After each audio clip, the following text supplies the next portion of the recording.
Olá, amigos e amigas da internet, irmãos e irmãs de Deus Espírita. Sejam muito bem-vindos ao canal NEP Grupo Socorrista Emmanuel. Eu sou o Marcos, voluntário do Grupo Socorrista Emmanuel ligado à Aliança Espírita Evangélica. Este é o resumo da aula 16, parte 1 do estudo do livro Atos dos Apóstolos, que ocorreu no dia 12 de julho de 2026, sobre o capítulo 9, nas perícopes dos versículos 1 a 25. Então vamos ver aqui o primeiro trecho, né? A perícope dos versículos 1 a 19, a conversão de Saulo. E Saulo, ainda respirando, ameaça e homicídio contra os discípulos do Senhor, aproximando-se do sumo sacerdote, pediu-lhe cartas para as sinagogas de Damasco, a fim de que, caso encontrasse alguns que eram do caminho, tanto homens quanto mulheres, os conduzisse presos para Jerusalém. Ao prosseguir a jornada, sucedeu que, ao se aproximar de Damasco, repentinamente, uma luz do céu brilhou ao redor dele. E, caindo sobre a terra, ouviu uma voz que lhe disse: Saul, Saul, por que me persegues? Ele disse: Quem é, Senhor? Ele disse: Eu sou Jesus, a quem tu persegues. Mas levanta-te e entra na cidade. Lá te será dito o que é necessário fazer. Os varões que caminhavam com ele estavam de pé emudecidos, ouvindo a voz, mas não vendo ninguém. Saulo levantou-se da terra e, abrindo seus olhos, não via nada. Guiando-o pela mão, o conduziram para Damasco. Esteve 3 dias sem ver e não comeu nem bebeu. Havia em Damasco um discípulo de nome Ananias, e o Senhor lhe disse em visão: Ananias. Ele disse: Vede-me aqui, Senhor. Disse o Senhor para ele: Levanta-te, vai pela viela chamada direita, e procura na casa de Judas pelo nome Saulo de Tarso, pois eis que ele está orando. E viu um varão de nome Ananias entrando e impondo-lhe as mãos, a fim de que recobre a visão. Ananias, porém, respondeu: Senhor, de muitos tenho ouvido a respeito deste varão, quantos males fez aos seus santos em Jerusalém. Aqui ele tem autoridade dos sumos sacerdotes para prender a todos que invocam teu nome. O Senhor disse para ele: Vai, porque este é para mim um vaso escolhido para carregar o meu nome diante das nações, dos reis e dos filhos de Israel. Pois eu lhe mostrarei o quanto é necessário ele padecer pelo meu nome. Ananias partiu, entrou na casa e, impondo as mãos sobre ele, disse: Saul, irmão, o Senhor Jesus, que se tornou visível para ti no caminho em que vinhas, me enviou, para que recobres a visão e fiques cheios do Espírito Santo. E logo lhe caíram dos olhos como que escamas, e recobrou a visão. Levantando-se, foi mergulhado. Ao tomar alimento, recuperou as forças. Permaneceu com os discípulos que estavam em Damasco por alguns dias. Então, como era a cidade de Damasco na época de Jesus? À esquerda é o mapa representando como era a cidade de Damasco na época de Jesus. O traçado mais forte é as antigas muralhas da cidade, onde está um traçado mais sublinhado, é onde foram feitas as muralhas na época do Império Romano. No centro está a Via Recta, como era chamado na época pelos romanos, em latim, a Via Direita. E à direita, a atual cidade de Damasco, capital da Síria.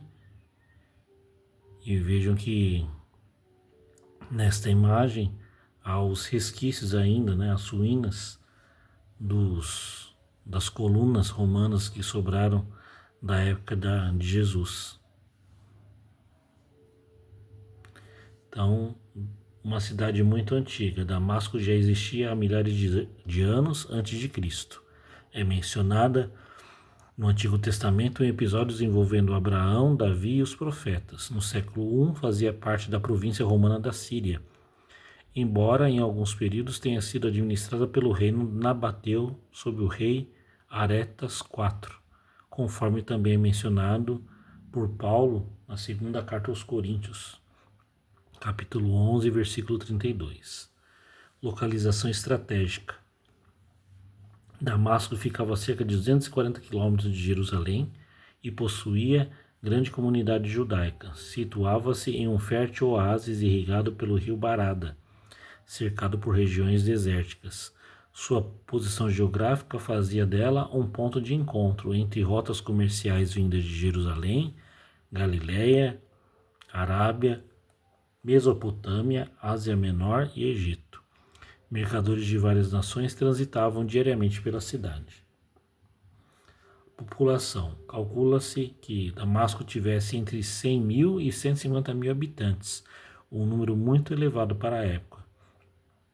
Viviam ali judeus, sírios, gregos, romanos, árabes, comerciantes vindos de diversos povos.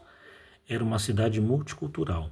Havia uma expressiva comunidade judaica, com diversas sinagogas, razão pela qual o Sinédrio autorizou Saulo a levar cartas para prender os seguidores de Jesus que ali se encontravam, como está citado em Atos 9, versículo 2.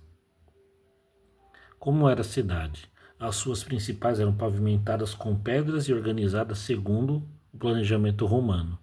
A cidade possuía muralhas, grandes portões, mercados chamados ágoras, praças, fontes, jardins, casas de pedra, muitas oficinas artesanais. A principal avenida era a famosa Rua Direita. Era uma larga avenida romana que atravessava a cidade de leste a oeste. Media aproximadamente 1.500 metros. Possuía colunas, lojas, residências e áreas comerciais. Então, representando aí a Rua Direita, as duas imagens. À direita dá para ver melhor as ruínas das colunas romanas da época da cidade de Damasco, na época de Jesus. Então, a estrada de Damasco.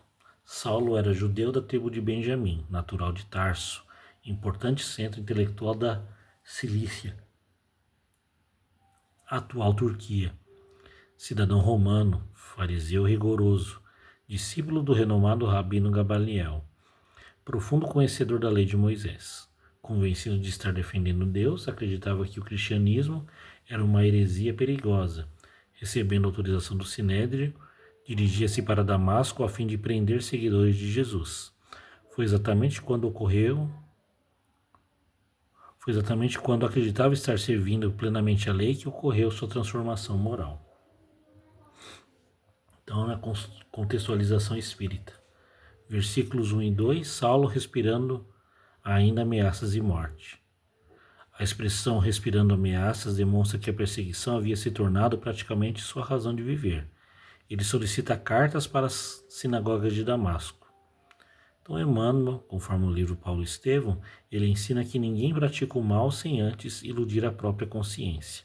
Saulo não era perverso, ele era sincero, porém fanático. O fanatismo religioso continua sendo um dos maiores obstáculos ao progresso espiritual. Hoje também podemos julgar em nome da religião, acreditar possuir toda a verdade, combater pessoas em vez de combater nossos próprios defeitos. Então a reforma íntima começa quando deixamos de perseguir os outros para observar a nós mesmos. Versículos de 3 a 5. Uma luz do céu brilhou ao seu redor. A estrada de Damasco era conhecida por longos trechos desérticos. Subitamente Saulo é envolvido por intensa luz. Ele cai por terra e ouve: Saulo, Saulo, por que me persegues? Jesus acrescenta: Eu sou Jesus a quem tu persegues. Então Jesus não aparece para condenar. A luz representa um despertar espiritual, iluminação da consciência, encontro da alma consigo mesma. Jesus se manifesta através de recursos compatíveis com as leis espirituais. Não há necessidade de interpretar o episódio como uma suspensão das leis divinas, mas como uma manifestação espiritual extraordinária, permitida pela elevada condição moral do Cristo. Mais importante que o fenômeno exterior foi a transformação interior de Saulo. Então, sempre que nossa consciência desperta para um erro, estamos vivendo uma pequena estrada de Damasco. Versículo 6: Levanta-te e entra na cidade. Jesus não revela toda a missão, apenas orienta o próximo passo. Então Deus raramente mostra toda a estrada, ele mostra apenas o passo seguinte. A evolução acontece gradualmente. Então quem deseja mudar precisa aprender a obedecer às inspirações superiores diariamente. Versículo 7: Os companheiros ouviram a voz e não compreenderam plenamente o fenômeno. Cada espírito permanece conforme sua capacidade vibratória. A mediunidade nunca produz exatamente o mesmo efeito para todos. Cada observador interpreta conforme seu estado íntimo.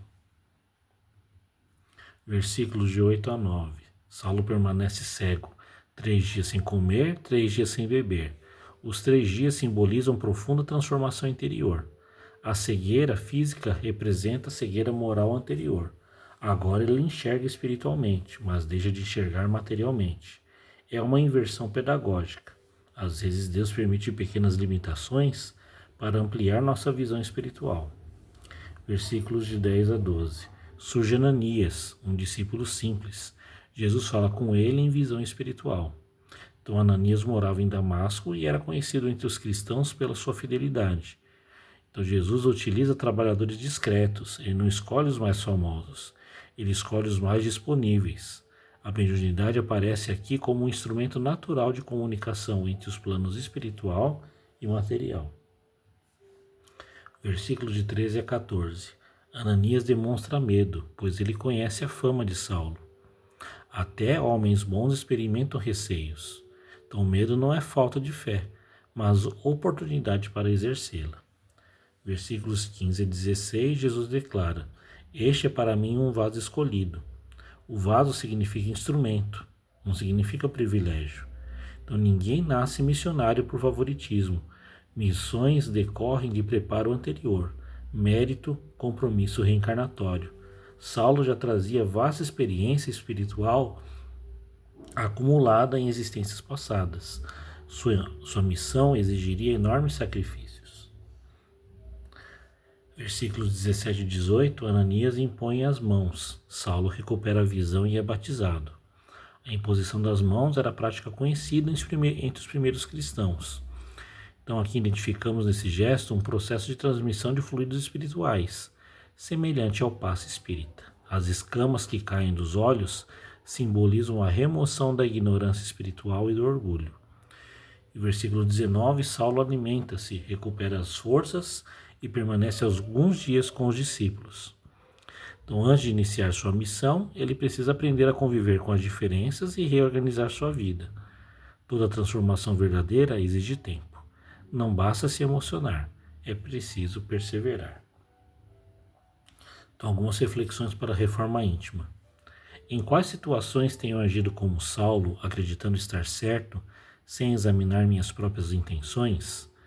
Tenho perseguido pessoas por suas opiniões em vez de combater as minhas imperfeições? Estou disposto a ouvir a voz da consciência quando ela me convida à mudança? Como reajo quando a vida interrompe meus planos para me ensinar algo novo? Tenho aceitado a ajuda de Ananias que Deus coloque em meu caminho ou o orgulho me impede de recebê-la? Quais escamas ainda precisam cair dos meus olhos para que eu veja melhor a vontade de Deus? Então a mensagem permanece atual. Nenhum passado impede o progresso daquele que aceita a luz do Cristo e se dedica com perseverança à própria renovação moral. Agora os versículos de 20 a 25, Saulo em Damasco. E logo proclamando Jesus nas sinagogas, dizendo que este é o Filho de Deus.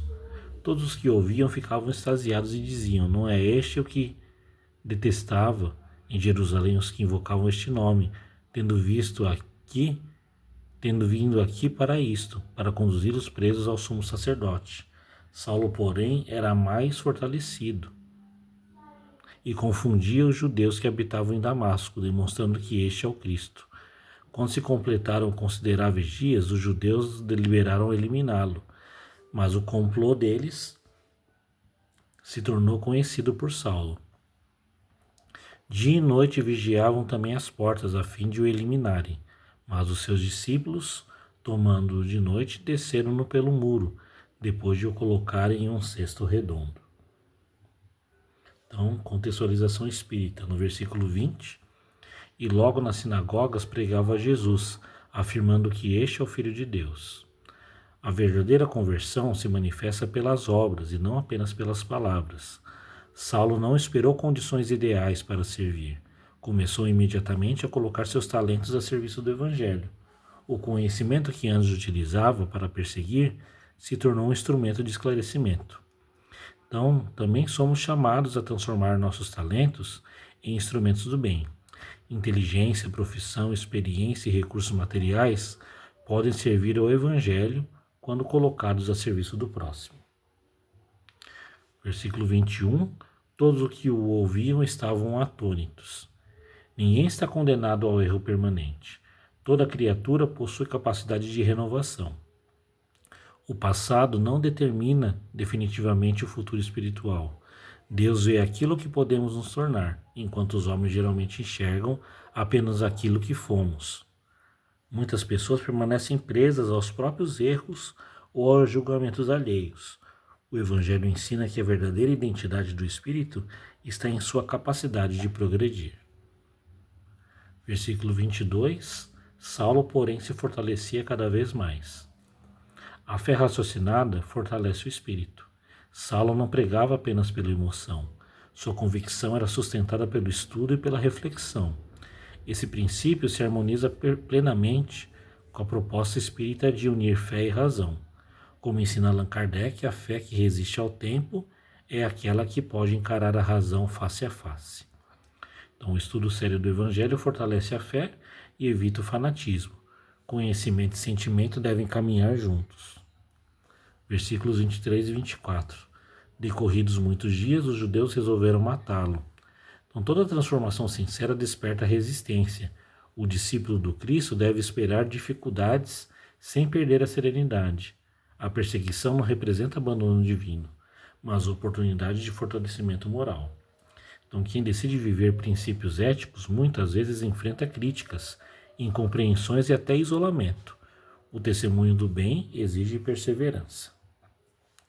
No versículo 25, os discípulos, tomando-o de noite, desceram no cesto pelo muro. Esse episódio revela uma importante lição de humildade. O antigo perseguidor, orgulhoso e influente, agora depende da ajuda de irmãos simples para salvar sua vida. Ninguém realiza a obra de Deus sozinho. Todos necessitamos da cooperação fraterna. Além disso, fugir não significou covardia. A missão ainda estava apenas começando. Preservar a própria vida era preservar o trabalho que Jesus lhe confiara. Então, humildade também consiste em aceitar ajuda. Muitas vezes queremos resolver tudo sozinhos. O Evangelho mostra que Deus frequentemente age por meio das mãos daqueles que caminham ao nosso lado. Algumas reflexões para a reforma íntima. Minha mudança interior já aparece em minhas atitudes ou permanece apenas no discurso? Tenho colocado meus conhecimentos e talentos a serviço do bem comum? Como reajo quando sou criticado por procurar viver os ensinamentos de Jesus? Sei aceitar a ajuda dos irmãos quando enfrento dificuldades? Permito que meu passado limite minha confiança na misericórdia divina? Tenho fortalecido minha fé por meio do estudo, da oração e da prática do Evangelho? Então vamos ver aqui 3 textos para reflexão. O primeiro está no livro Caminho, Verdade e Vida, de Emmanuel, capítulo 150, Aguilhões. Duro é para ti recalcitrar contra o aguilhão. Jesus está em Atos, no versículo 5. O caminho evolutivo está sempre repleto de aguilhões. De outro modo, não enxergaríamos a porta redentora. Entrega-se Deus aos filhos da criação inteira. Reparte com todos os tesouros de seu amor infinito. Estimula-os a se elevarem, através de 1000 modos diferentes. Entretanto, existem círculos numerosos, como a Terra, em que as criaturas não se apercebem dessas realidades gloriosas, e paralisam a marcha, dormindo no leito da ilusão. Perante tal inércia, os mensageiros da providência, aos quais se confiou a tarefa de iluminação dos que estacionam na sombra, promovem recursos para que se verifique o despertar. Ciente de que Deus dá tudo, a vida, os caminhos, os bens infinitos, os gênios inspiradores, e só pede às criaturas se lhe dirigem aos braços paternais, esses divinos emissários organizam os aguilhões, por amor aos seus tutelados. Neste programa, criou Jesus os mais nobres incitamentos para a esfera terrestre: a riqueza e a pobreza, a fealdade e a formosura, o sofrimento e a luta, são aguilhões ou oportunidades instituídos pelo Cristo, a benefício dos homens. Cada existência e cada pessoa tem a sua dificuldade particular, simbolizando o ensejo bendito. Analisa a tua vida, situa teus aguilhões, e não te voltes contra eles. Se o espírito da grandeza de Paulo de Tarso não podia recalcitrar, imagina o que se pedirá do nosso esforço. O segundo texto também está no livro Caminho, Verdade e Vida, de Emmanuel, capítulo 39, Entra e coopera. E ele, tremendo e atônito, disse: Senhor, que queres que eu faça? Respondeu-lhe o Senhor: levanta-te e entra na cidade, e lá te será dito o que te convém fazer. Isso está em Atos, versículo 6. Esta particularidade dos Atos dos Apóstolos se reveste de grande beleza para os que desejam compreensão do serviço com o Cristo. Se o Mestre aparecer ao rabino apaixonado de Jerusalém, no esplendor da luz divina e imortal, se lhe dirigir palavras diretas e inovidáveis ao coração, por que não terminou o esclarecimento, recomendando-lhe, ao invés disso, entrar em Damasco, a fim de ouvir o que lhe convinha saber? É que a lei da cooperação entre os homens é o grande e generoso princípio, através do qual Jesus segue de perto a humanidade inteira, pelos canais da inspiração. O Mestre ensina os discípulos e consola-os através deles próprios. Quanto mais o aprendiz lhe alcança a esfera de influenciação, mais habilitado estará para constituir-se em seu instrumento fiel e justo. Paulo de Tarso contemplou Cristo ressuscitado em sua grandeza imperecível, mas foi obrigado a socorrer-se de Ananias para iniciar a tarefa redentora que lhe cabia junto dos homens.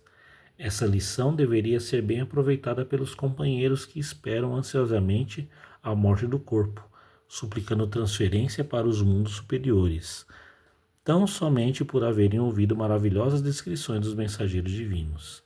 Meditando o ensinamento, perguntem a si próprios o que fariam nas esferas mais altas, se ainda não se apropriaram dos valores educativos que a Terra lhes pode oferecer. Mais razoável, pois, se levantem do passado e penetrem a luta edificante de cada dia na Terra, porquanto, no trabalho sincero da cooperação fraternal, receberão de Jesus o esclarecimento acerca do que lhes convém fazer.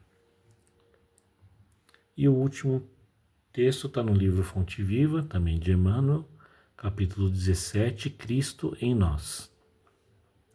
E disse-lhe o Senhor em visão: Ananias. E ele respondeu: Eis-me aqui, Senhor. Está no versículo 10 de Atos. Os homens esperam por Jesus e Jesus espera igualmente pelos homens. Ninguém acredite que o mundo se redima sem almas redimidas. O Mestre, para estender a sublimidade do seu programa salvador, pelos braços humanos que o realizem e intensifiquem.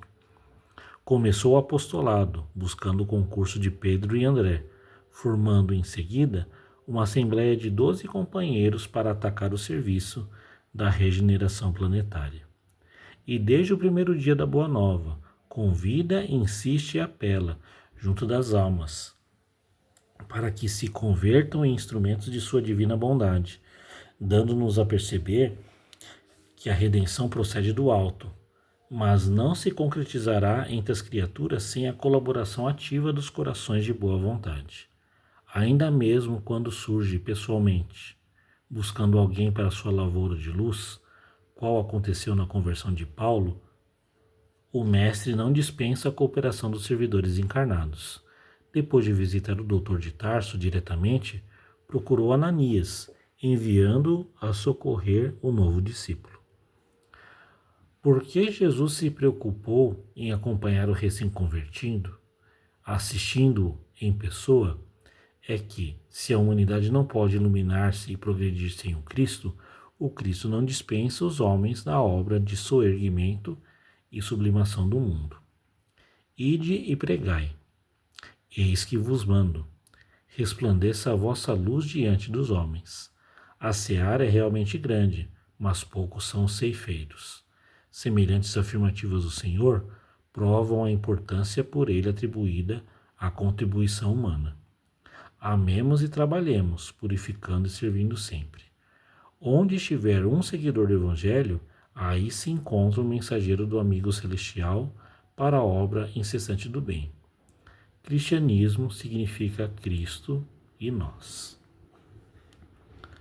Então, para a nossa próxima aula, que ocorrerá no dia 26 de julho de 2026, a parte 2 da aula 16, já sobre o livro Paulo Estevão, iremos ver no livro O Evangelho por Emmanuel, Comentários aos Atos dos Apóstolos, as leituras referentes ao livro de Atos dos Apóstolos, da página 167 a 215, onde vai falar de Saulo, que pede cartas para prender os seguidores de Jesus em Damasco, a conversão de Saulo, Saulo chega em Damasco, reflexões em Damasco, o encontro de Saulo e Ananias, e a primeira e a segunda pregação de Saulo em Damasco.